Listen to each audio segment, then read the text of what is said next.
गांव के लोगों से बता दिया था कि टॉप 3 में निश्चित आएगी। इसको मैसेज किए थे जिस दिन इंटरव्यू आया था कि आपका टॉप 3 में निश्चित आएगा।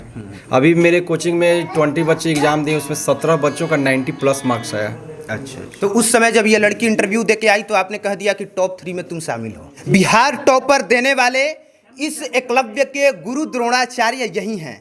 हालांकि होना ये चाहिए कि हम किसी सरकारी शिक्षक से अगर ये सवाल कह रहे होते, पूछ रहे होते तो हमें ज़्यादा आनंद आता। लेकिन अफसोस की बात ये है कि सरकारी शिक्षक लोगों का हाल क्या है ये बताने की ज़रूरत नहीं, और आज मैं उन लोगों पर बात नहीं करूँगा। सर, कब से पढ़ा रहे हैं आप? 4 ईयर हो गया। 4 साल हो गए। 4 साल हो गए। और ये लड़की आपके यहाँ कब से पढ़ रही है? ये 4 साल हो गए। ये भी 4 साल से पढ़ रही है, यानी कि 6th क्लास से। 7th class. 7 क्लास। हाँ, तो जब आई थी तब आपको लगा था क्या कि इतनी ओवर टैलेंटेड लड़की है? एक्चुअली इन लोग जब पढ़ती थी तो ऐसा लगा, मतलब इन लोग का जो सेल्फ स्टडी करने का मतलब कैपेसिटी था। अभी के पेरेंट्स क्या है, बहुत सारे गांव एरिया है, 15 को टीचर खोजते हैं, संस्कृत के अलग रखिए, हिंदी के अलग रखिए। इन लोग का ऐसा बात नहीं है। इन लोग सेल्फ स्टडी भी, जैसे SST में 99 नंबर लाना एक बहुत बड़ी बात है। इसका मतलब लड़की होकर एक्स्ट्रा नॉलेज, न्यूज़ से भी मतलब, और मेरिट था इन लोग में। थोड़ा लगा हमको कि गाइडलाइन थोड़ा सा हम लोग करेंगे तो इन लोग निकल जाएगी। तो अकेले ही सारा सब्जेक्ट आप पढ़ा देते? नहीं, 4-5 टीचर हैं। 4-5 टीचर पहले नहीं थे, अब आ गए, इस वर्ष से आए हैं कोरोना के बाद। तो इस बार आपके कोचिंग से 3 बच्चों ने टॉप किया है, राइट? जी, 4 4 बच्चों ने टॉप 3 टॉप 10 में है, 1 जिला में है। एक बच्चे ने जिला टॉप किया है और 3 बच्चों ने बिहार टॉप में शामिल है। हाँ। टॉप 10 में शामिल है। इसका मतलब कि आपके कोचिंग की जो संख्या है वो अब 2 गुना या 3 गुना हो जाएगी, राइट? हाँ, उसके लिए मैं ज़्यादा, आप सोचे ना सोचे, लेकिन होगा, ऐसा होता है। हाँ, होगा। जी बताइए। मैं सोचता हूँ कि बच्चे क्वालिटी वाले हों। एक्चुअली ऐसा नहीं कि मतलब मैं तेजी बच्चा को पढ़ाता हूँ, बहुत सारे वीक स्टूडेंट को अच्छा किया हूँ। ठीक है, अभी मेरे कोचिंग में 20 बच्चे एग्जाम दिए, उसमें 17 बच्चों का 90 प्लस मार्क्स आया। अच्छा। और सबसे खुशी की बात है कि टॉप 6 जो लड़की का ही नंबर आया है। अच्छा। 4 लोग का, इन लोग तो 95 से ऊपर है, और 2 और लड़की लोग का 93, 94, कुछ बच्चों का 92, इस तरह से मार्क्स आया है। अब आपके पढ़ाने की ऐसी क्या अलग स्ट्रेटजी रही जो आपके कोचिंग से इतने बच्चों ने टॉप किया? ये थोड़ा सा अजीब लगता है सुनने में। पढ़ाने का अपना एक स्टाइल होता है। ठीक है, पहले बच्चों को मेरिट बेस्ड पढ़ाते हैं और मार्क्स की ज़रूरत है।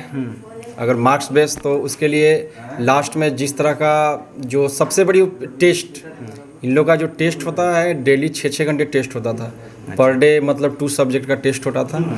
उसी में इन लोग इसका जितना मार्क्स आया है 487, उतना मार्क्स इसका लिखा हुआ है कि एकदम पूरा एकदम डिट्टो है मार्क्स आया। इधर आ जरा माइना। एक महीना पहले बोर्ड पर टंगा हुआ है, टंगा हुआ, अभी लिखित आपको मिल जाएगा।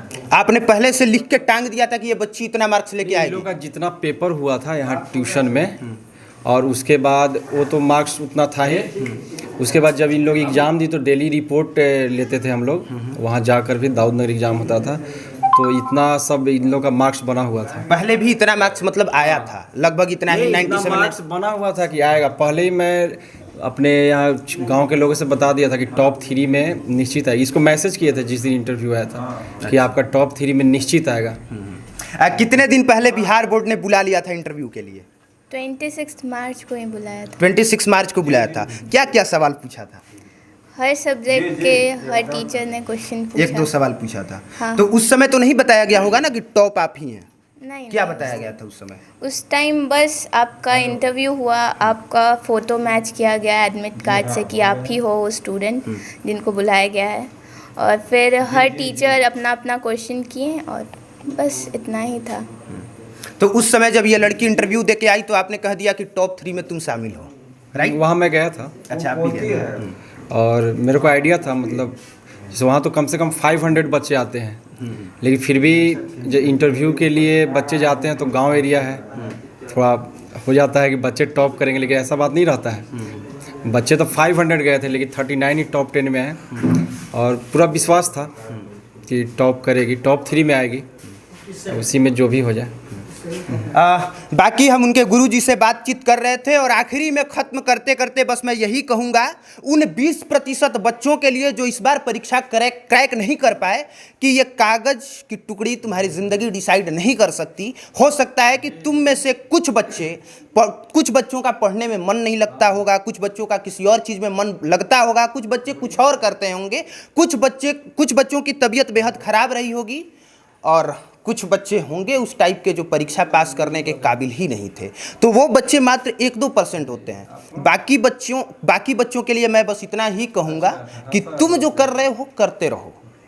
अगर टॉप नहीं भी किए, अगर पास नहीं भी हुए तो क्या हुआ, अभी ज़िंदगी ख़त्म नहीं हुई है, यहाँ से लड़ाई शुरू होती है। ये ज़रूरी नहीं कि जो बिहार टॉप कर गया उसके सारे ख्वाहिश जो है वो पूरे हो जाएंगे, उसे अभी और स्ट्रगल यहाँ से शुरू होता है। यहाँ से ज़िंदगी की समझ आती है और यहाँ से समझ में आता है कि आपको कौन सा सब्जेक्ट चुनना है, किस शिक्षक के पास पढ़ना है, कैसे पढ़ना है, पढ़ाई की स्ट्रेटजी क्या है, उसमें पैसा कितना लगेगा। तो यहाँ से संघर्ष की पहली सीढ़ी शुरू होती है। तो पहली सीढ़ी ना तो जीत होती है और ना पहली सीढ़ी हार होती है, बस पहली सीढ़ी एक खूबसूरत शुरुआत होती है।